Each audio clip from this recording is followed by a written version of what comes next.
In the remote kingdom of Iloré, there was a village named Ikemba, hidden between red hills and a dense forest. At the center of the village stood the tree of the ancestors, enormous and sacred, beneath which the elders delivered justice. In Ikemba, traditions ruled over everything. Girls could be promised to a man even before they were born. The elders called it the bond of generations, but the women whispered another name for it, the invisible chain. Obina and his wife Amara lived on the edge of the village in a small hut surrounded by yam fields. After 10 long years without a child, Amara finally became pregnant. But their happiness quickly turned into fear, because in Ikemba, hiding a pregnancy was forbidden. Every pregnancy had to be publicly announced to the village. Those who disobeyed risked banishment. Obina feared one man above all, Ezenwa, the most powerful notable in the village. 87 years old and already married to 8 wives, he had once wanted to marry Amara, but her father had humiliated him in front of the entire council. Since that day, Ezenwa had carried a silent hatred within him, so Obina and Amara decided to hide the pregnancy. Amara wore large raffia garments and avoided gatherings. For months, their secret remained safe until the great market day. Under the blazing sun, Amara walked through the crowd carrying a basket of yams when a woman bumped into her. The basket fell to the ground. As she bent down to pick up the yams, her cloth tightened around her rounded belly. Someone had seen her. Ezenwa. The old man slowly approached, leaning on his serpent-carved cane. His yellow eyes remained fixed on Amara's belly before a cruel smile spread across his wrinkled face. "At last," he whispered. That night, the child who had not yet been born was already condemned.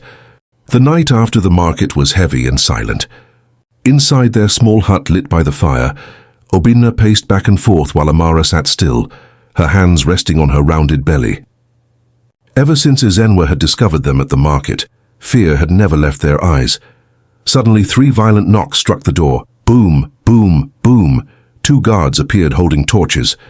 Behind them stood Ezenwa, dressed in a long black robe embroidered with gold, and leaning on his serpent-carved cane. His gaze slowly drifted toward Amara's belly before a cruel smile spread across his face. So it was true. Obina tried to remain calm. "Why are you here?" Ezenwa replied coldly, "Hiding a pregnancy is an offense against the ancestors. Tomorrow you will stand before the council." Then he leaned closer to Amara. "Your father is no longer here to protect you." That night, no one slept. At dawn, the drums of judgment echoed throughout Ikemba. The villagers gathered beneath the tree of the ancestors, where King Nadi sat, wrapped in a heavy red cloak decorated with white cowrie shells. Amara walked slowly in a long dark brown raffia dress. Despite the loose clothing, her pregnancy was visible. The king spoke. "You are accused of hiding a pregnancy from the village." Obina immediately fell to his knees. "Forgive us, great king." "We were afraid." The king then turned toward Ezenwa. "What punishment do you propose?" The old man slowly rose to his feet. Clack, his cane struck the ground. "If the child is a boy, he will serve the village until adulthood." Then his eyes settled on Amara. "But if it is a girl, she will become my wife after her first bleeding." A shocked silence fell over the crowd. Even some of the elders seemed uncomfortable. Obina protested immediately, but the guards stepped toward him. Refusing meant banishment.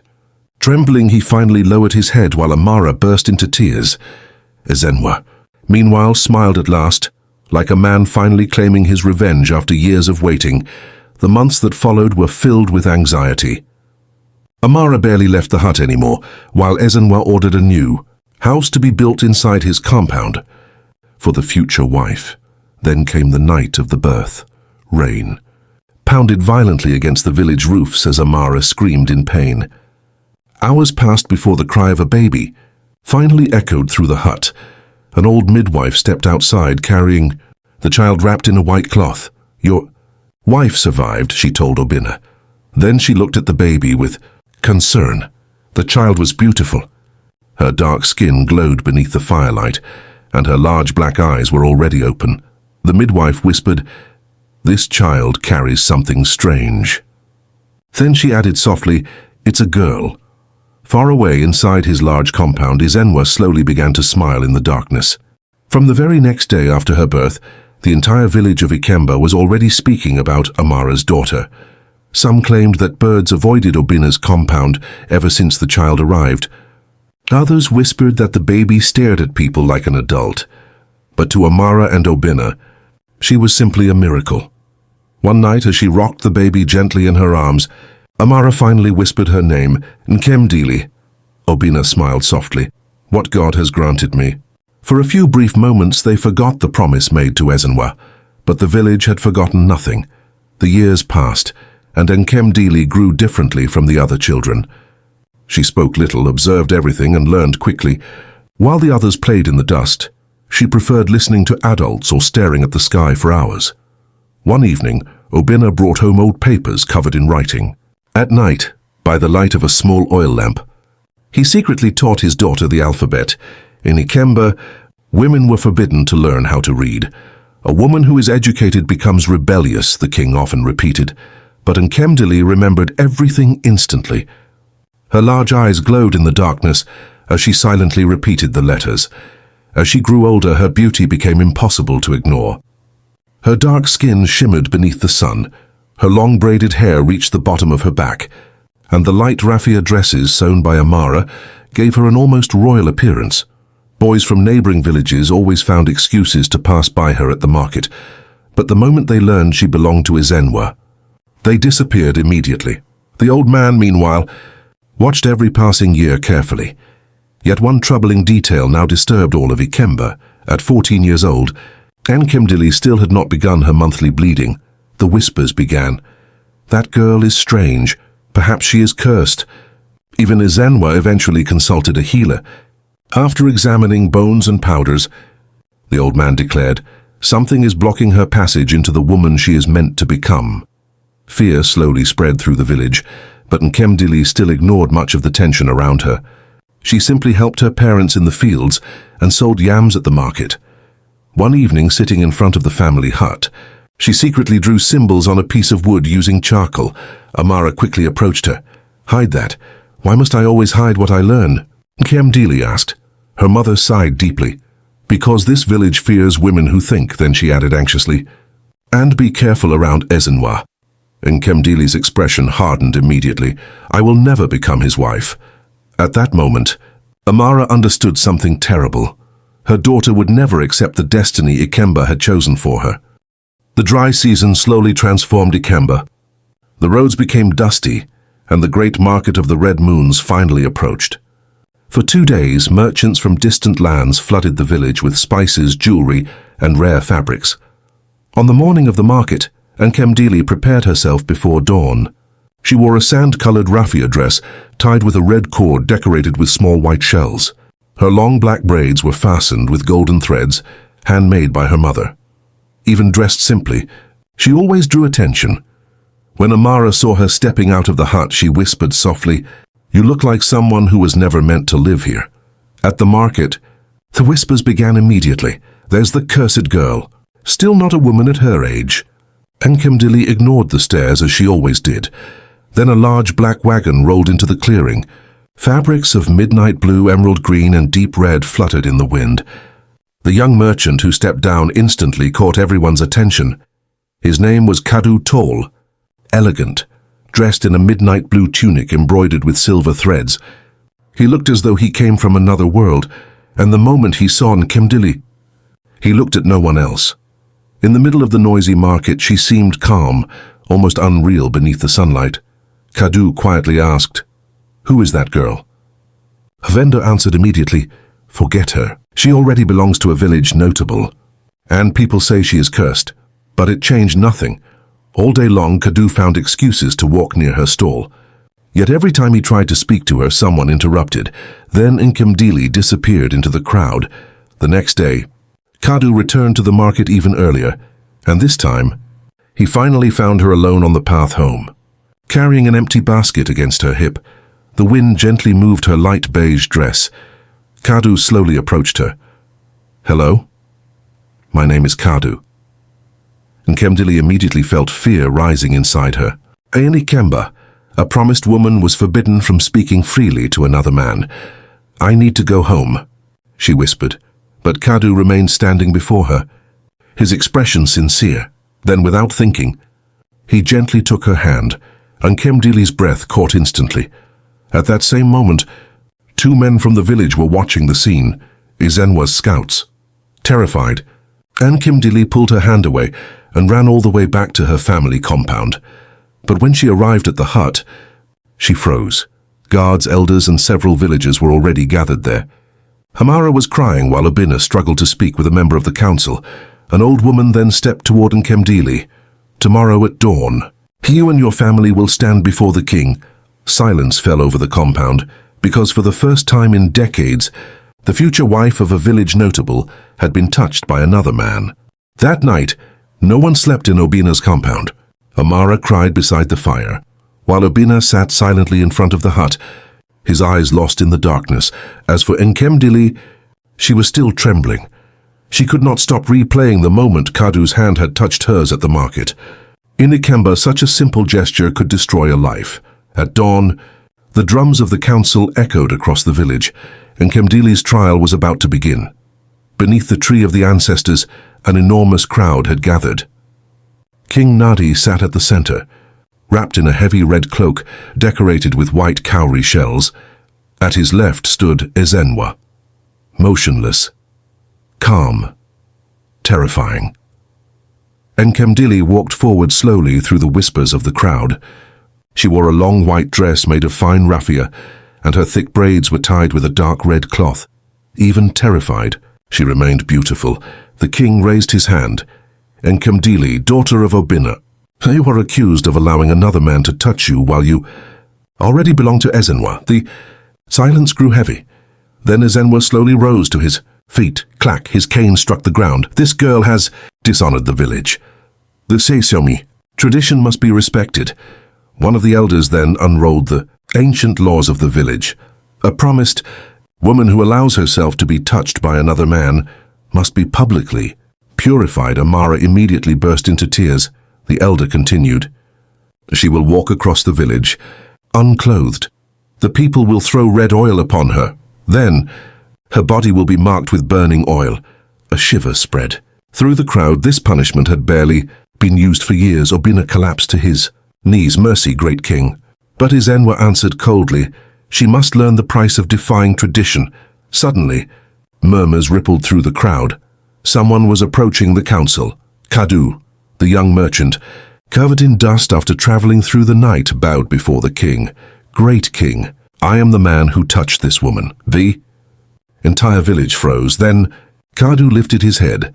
"And I have come to ask for her." And gasps erupted all around them. Kadu then laid several riches before the king: copper bracelets, midnight blue fabrics, precious salt, and several silver coins. "I wish to take Nkemdili as my wife, and I accept to pay her debt." Ezenwa exploded with rage. "It is not enough. He must pay for the years I waited before claiming my first night."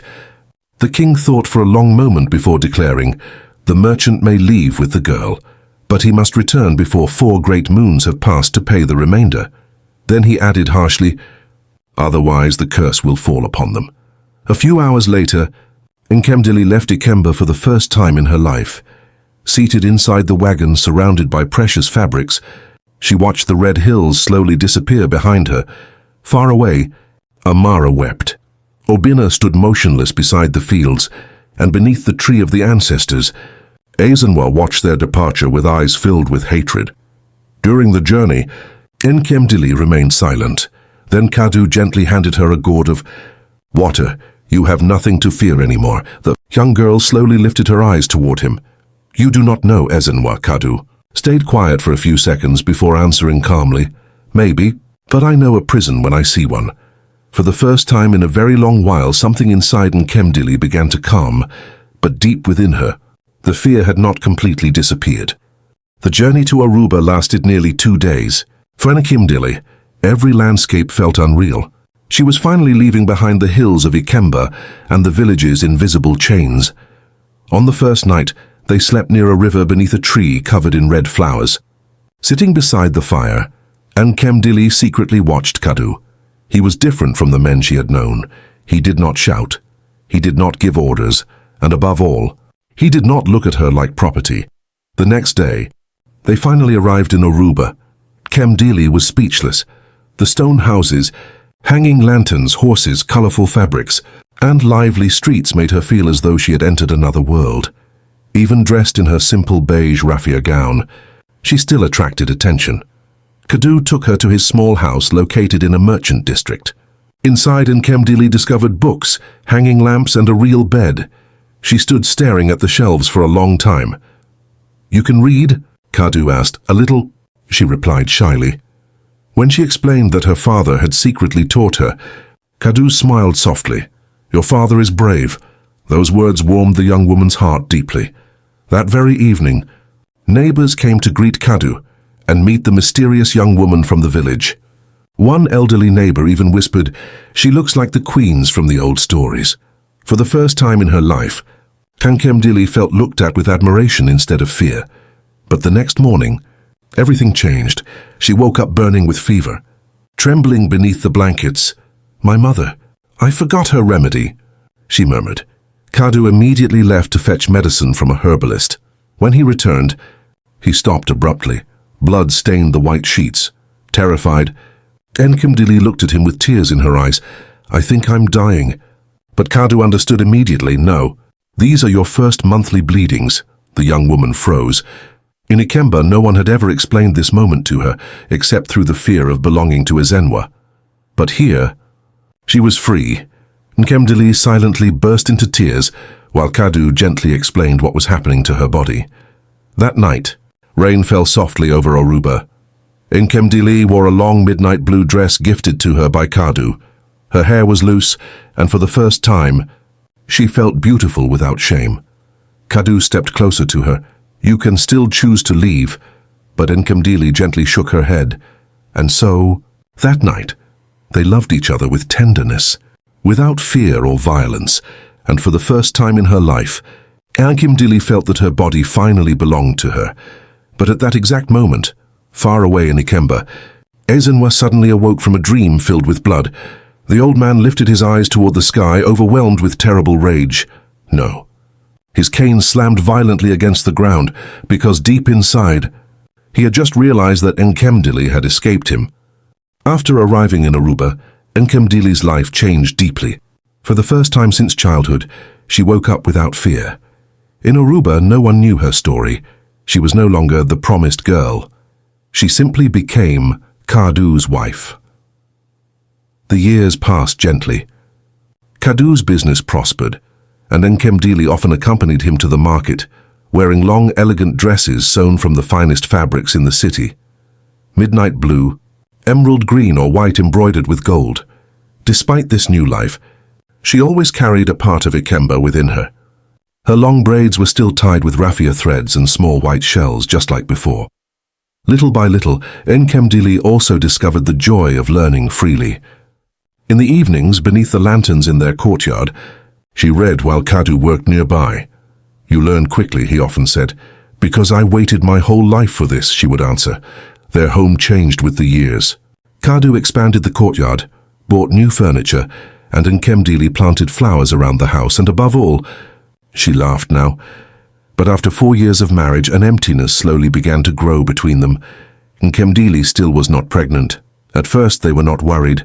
Then the questions began. "Still no child? Perhaps you should visit a healer." Those remarks awakened old memories of Ikemba, and soon the nightmares came.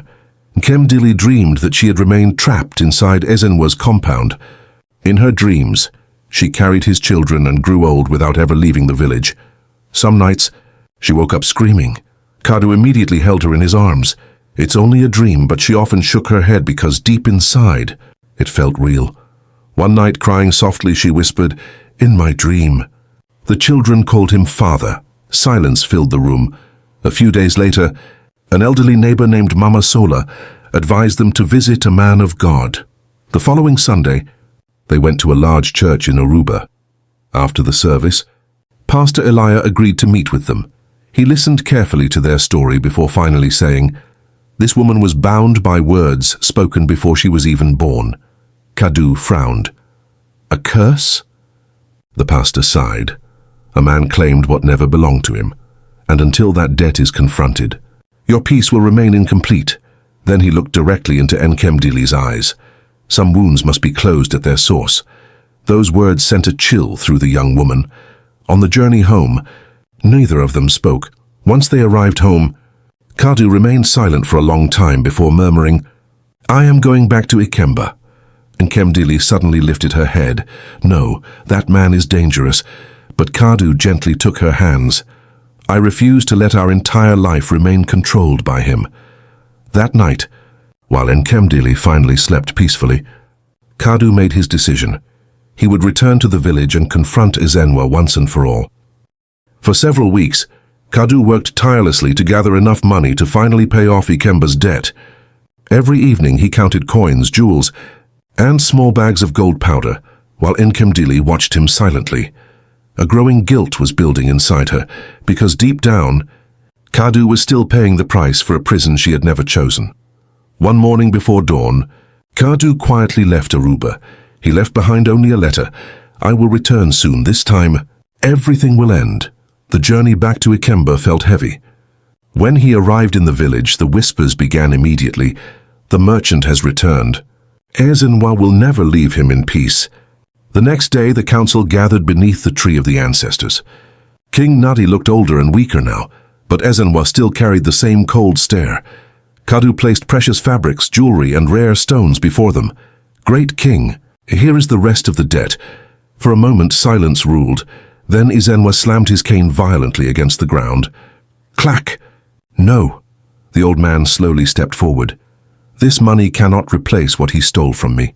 He took my first night." Then he finally revealed what he truly wanted.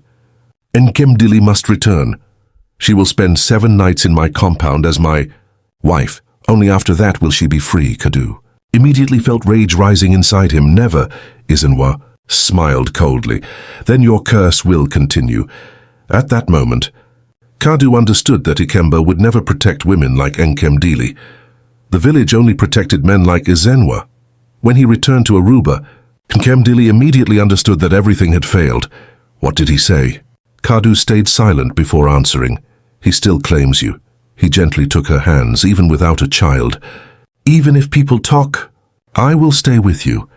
But for Nkemdili it was no longer enough, because deep inside her a thought had slowly begun to grow. As long as Ezenwa lived, she would never truly be free. In the weeks that followed, she slowly changed. She spoke less, slept little, and spent entire nights staring at the sky. Then one morning, before Kadu awoke, she quietly prepared a small bag. Before leaving, she gently placed her hand against her husband's sleeping face. "Forgive me." And she left Oruba. When Nkemdili arrived in Ikemba, the news spread immediately. Amara ran toward her in tears. "Why did you come back?" Nkemdili answered calmly, "Because this story must end." That night, Amara finally revealed the truth. The herbs and potions she had given her since childhood had delayed her monthly bleeding in order to protect her from Ezenwa. Nkemdili remained silent for a long time. Then something changed in her eyes. A few days later, all of Ikemba heard the news. Nkemdili had finally agreed to marry Ezenwa. The old man was triumphant. The village believed she had surrendered, but no one yet understood one thing. Nkemdili had not returned as a victim. She had returned to destroy Ikemba from within. Nkemdili and Ezenwa's wedding took place 3 days later. Despite the drums, songs, and decorations placed around the old man's compound, an uneasiness lingered throughout Ikemba. Even those who defended the traditions struggled to celebrate the union. That morning, Amara braided her daughter's hair herself inside a silent little hut. Nkemdili wore a black and red dress made of fine raffia decorated with white cowrie shells. Golden bracelets circled her arms, and her long braids reached the bottom of her back. She was beautiful, but her eyes had changed. They had become cold, determined. Amara whispered anxiously, "You can still leave." Nkemdili slowly stared at her reflection before answering, "I'm only giving the village back what it planted." When the young woman appeared before the crowd, silence swept through the gathering. Beside her, Ezenwa looked old, almost already dead despite his heavy black robe embroidered with gold, and yet he smiled. After all these years, he believed he had finally won. The ceremony was brief. King Nadi blessed their union with a tired voice while traditional songs echoed beneath the tree of the ancestors. But Nkemdili barely listened. She was watching the village, the Kikisi, herds the paths the sacred tree, as if she were memorizing every detail. That night, Ezenwa proudly entered his new marriage hut. Red fabrics covered the walls and oil lamps spread a warm glow through the room. Nkemdili sat silently at the edge of the bed. "You see," the old man said, "you were always destined to return to me." But while he spoke, she was already thinking about the small vial hidden beneath her clothes. Every evening, she secretly drank a few drops of the potion prepared by her mother to prevent pregnancy. Months passed, then years, and still, no child came. Little by little, Ezenwa became nervous, suspicious, and cruel. "You are deliberately denying me an heir," he sometimes shouted. But Nkemdili played her role perfectly. She pretended to feel ashamed, and even asked the elders for prayers. Soon, some villagers began whispering that perhaps the problem came from Ezenwa himself. The idea drove him mad. Meanwhile, in Oruba, Kadu also tried to rebuild his life. After many years of loneliness, he eventually married a merchant woman named Sana. She gave him 2 sons, and yet, even in happiness, Kadu never completely forgot Nkemdili. In Ikemba, Nkemdili's revenge moved forward slowly. She studied the oil reserves, the habits of the village, and above all, Ezenwa's weaknesses. Then one evening, after watching the old man publicly humiliate another woman yet again, something inside her changed forever. She finally understood a terrible truth. Ezenwa was not the real problem. The real problem was Ikemba itself, its traditions, its laws, its silence. And so, that night, alone inside her hut lit by a small oil lamp, Nkemdili made her final decision. The entire village would disappear with its chains. After making her decision, Nkemdili completely changed her behavior. She took part in ceremonies, spoke calmly to Ezenwa, and finally seemed to have accepted her place in the village. Even the old man eventually lowered his guard. But behind that calmness, Nkemdili was preparing something far more dangerous than a rebellion. For several weeks, she secretly studied Ikemba, the oil reserves, the narrow paths between the huts, the places where fire could spread quickly during the dry season. And she realized one thing: the village was already fragile. King Nadi was growing old, the harvests were failing, the elders argued constantly and everywhere. Fear still ruled people's lives, so Nkemdili decided to ignite the final spark. One evening, she announced that she wanted to organize a great feast to thank the village for finally accepting her as Ezenwa's wife. The surprise was enormous. The old man even burst into a satisfied laugh.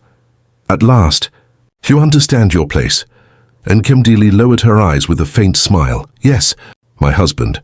But Amara immediately sensed something was wrong, because she knew her daughter, and this calmness was not natural. The preparations began immediately. For several days, the women prepared meals while the men brought palm wine and placed torches around the central square. Meanwhile, every night, Nkemdili secretly hid several containers of fuel stolen from passing merchants. The night before the feast, she also gave a letter intended for Kadu to a young traveler. Then she remained alone for a long time beneath the tree of the ancestors. And for the first time in years, she cried. Not from fear, not from regret, but because she knew she would never leave Ikemba alive. The day of the feast finally arrived. The entire village was celebrating. Drums echoed everywhere. Children ran through the streets. And even old King Nadi had left his compound. Ezenwa looked prouder than ever. Walking beside him was Nkemdili. She wore a long black dress decorated with red beads. Golden bracelets and her long braids flowed down her back like a dark river. She looked less like a wife, and more like a queen attending her own legend. The celebration lasted for hours. The men drank, the women danced, the drums grew faster and louder, and discreetly, Nkemdili poured into certain drinks and sauces a powder prepared from her mother's herbs, a powder capable of plunging the body into a deep sleep. Little by little, the village slowed down. Men fell asleep against the trees. Women drifted off during the songs. Even the musicians lost their rhythm. Then, silence fell over Ikemba. The drums stopped. The voices disappeared, even. The animals slept deeply.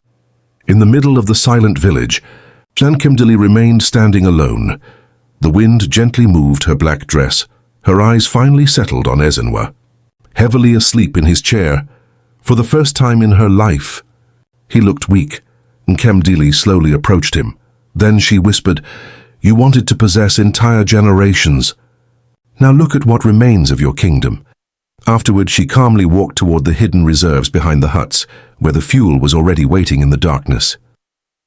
The night had become strangely silent. All of Ikemba was asleep. The elders, the guards, the women, even the animals, the powder and Nkemdili had poured into the feast's drinks had worked perfectly. Standing in the middle of the sleeping village, she gazed at the huts drowned in darkness. A few torches still burned weakly near the tree of the ancestors. For a moment, she hesitated, because despite everything, Ikemba was still the village of her childhood. It was here that Obina had secretly taught her how to read, here that Amara had tried to protect her, here that she had grown up. Then the memories returned. Violently, the sentence, the boiling oil, the girls promised before they were even born, and her hesitation vanished. Nkemdili grabbed the first fuel container hidden behind a cassava storage hut and began walking between the compounds. She slowly poured the fuel over the dry straw roofs, the wood reserves and the narrow paths, connecting the homes. Her movements were calm, precise, as if she were following a plan prepared for years. Then she arrived before the tree of the ancestors. The gigantic trunk still towered over Ikemba. How many lives had been destroyed beneath this tree? Nkemdili gently pressed her hand against the rough bark. No more. As she emptied the entire container at the foot of the roots, suddenly a weak voice echoed behind her. Nkemdili. Ezenwa was awake. The old man moved painfully through the dust, leaning on his cane. When he saw the fuel spread around the village, his face twisted in fear. "No, stop this!" For the first time since childhood, Nkemdili saw Ezenwa terrified. "You're going to kill us all," he shouted. The young woman looked at him calmly. "You were already dead a long time ago." Ezenwa almost collapsed to his knees. "I can still free you. I can cancel the debt." A faint smile crossed Nkemdili's face. "You still believe you own something of mine?" The old man nearly began to cry. "Please." The word echoed strangely through the silence. The same man who had once wanted to see her burned alive was now begging for his own life. But Nkemdili no longer felt hatred, only emptiness. She simply continued, spreading fuel across the last huts and the great fabrics from the feast. The wind blew harder and harder, as if the night itself had been waiting for this moment. Meanwhile, far away in Oruba, Kadu returned home and noticed a letter resting on the table. He recognized Nkemdili's handwriting immediately. His hands trembled as he opened the paper, and the more he read, the paler his face became. In Ikemba, Nkemdili now stood at the center of the village. Everything was ready. Around her, the fuel shimmered faintly beneath the torches. Ezenwa still begged her, "Don't do this." But Nkemdili was already staring at the dark sky above the hills. Then she slowly picked up a burning torch, still glowing beside the great feast fire. The flames illuminated her face, and for a few seconds, she seemed enormous, as though every silenced woman before her stood behind her gaze. In Oruba, Kadu finally finished reading the letter. "When you read these words, Ikemba will already be nothing but a memory. Tell your daughter she is born free, and remember me, not as a victim, but as fire." Tears instantly filled his eyes. Then suddenly a scream echoed through the house. Sana's labor had begun, while the midwife rushed into the room. In Ikemba, Nkemdili let the torch fall. The torch touched the ground, and the fire was born instantly. The flames slid along the trails of fuel like glowing serpents before violently leaping onto the dry straw roofs. Within seconds, several huts burst into flames at the same time. The sky turned red. The wind blew so fiercely that it seemed the night itself was helping Nkemdili. The storage huts, fences, harvests, and feast decorations were already burning as the first sparks rose into the darkness. Then, the screams began. Men stumbled out of the huts, coughing. Women screamed while searching for their children. Animals ran wildly beneath the smoke. But the fire spread too, quickly. The narrow paths of Ikemba turned the village into a giant trap. In the middle of the chaos, Nkemdili walked slowly, without running, without fear. Her long black dress flowed behind her while the flames illuminated her golden skin. Nkemdili, stop the fire! But she kept walking as though she were finally crossing through all the years of fear that had lived inside her. Then the tree of the ancestors caught fire as well. When the flames reached the fuel-soaked roots, a deep explosion shook the entire village. The gigantic tree burned like a massive torch visible from the hills. The elders fell to their knees, because with that tree, Ikemba was dying. Not far away, Ezenwa crawled painfully through the dust. His compound burned entirely around him. His riches, his fabrics, his power, everything was disappearing. When he saw Nkemdili standing among the flames, he stretched out a trembling hand. "Save me." The young woman stared at him for a long moment before calmly replying, "How many girls begged for the same thing before me?" And for the first time in his life, no one came to save Ezenwa. Meanwhile, in Oruba, rain struck the windows of Kadu's house. Sana screamed in pain while the midwife prepared for the birth, but Kadu remained motionless, Nkemdili's letter still in his hands. Then suddenly, the smell of smoke entered the room.